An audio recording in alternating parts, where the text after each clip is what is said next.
Hello friends, मैं doctor Kanika Sharma Sood Dharamshila Narayana super speciality hospital से आपको सर्वाइकल कैंसर के बारे में कुछ टिप्स देना चाहूँगी।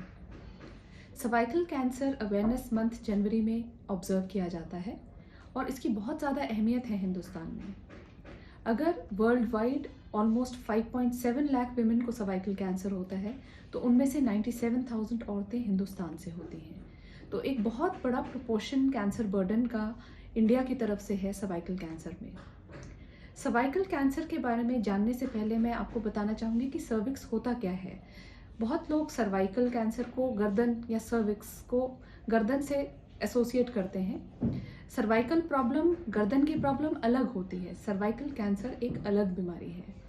बच्चेदानी के मुख को हम सर्विक्स कहते हैं और जो कैंसर बच्चेदानी के मुख से डेवलप होता है उसे सर्वाइकल कैंसर कहा जाता है। सर्वाइकल कैंसर के बहुत सारे कारक हैं, उनमें से सबसे इम्पॉर्टेंट है ह्यूमन पैपिलोमा वायरस का संक्रमण। HPV ह्यूमन पैपिलोमा वायरस के बहुत सारे स्ट्रेन्स हैं जिससे कि सर्वाइकल कैंसर हो सकता है। संक्रमण होने के लगभग 14-15 साल के बाद कैंसर डेवलप होता है।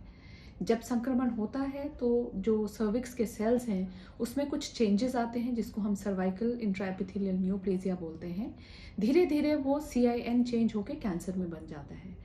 तो एक अपॉर्चुनिटी रहती है हमारे पास 14-15 साल की, जब हम डिटेक्ट कर सकते हैं संक्रमण के चेंजेस को और उसे ट्रीट कर सकते हैं।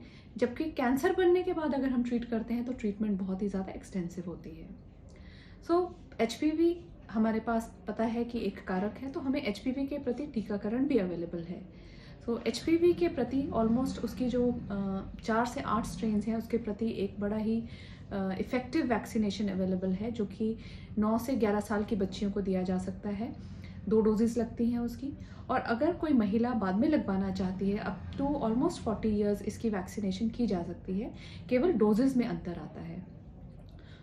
इस कैंसर से बचने के लिए फर्स्ट एंड फॉरमोस्ट हमारे पास एक प्राइमरी प्रिवेंशन और एक सेकेंडरी प्रिवेंशन दोनों अवेलेबल है। जो सेकेंडरी प्रिवेंशन है उसमें हमारे पास ऑप्शन है कि हम स्क्रीनिंग करा सकें। स्क्रीनिंग का मतलब है बच्चेदानी के मुख के जो कैंसर के सेल्स हैं उनको हम स्टडी करके देख लें कि शरीर में कैंसर बन रहा है कि नहीं बन रहा है। इसको हम पैप्समियर कहते हैं। हर सेक्सुअली एक्टिव महिला को एक बेसलाइन पैप्समियर ज़रूर कराना चाहिए, फिर एक रेगुलर इंटरवल पे पैप्समियर रेगुलरली 65 ईयर्स की एज तक कराते रहना चाहिए। अगर HPV वायरस की टेस्टिंग भी साथ में की जाए तो ये 5-5 साल के बाद रिपीट किया जाएगा, और 65 ईयर्स की एज के बाद अगर कोई भी एबनॉर्मेलिटी नहीं पाई जाती है तो टेस्ट करना हम बंद करवा सकते हैं।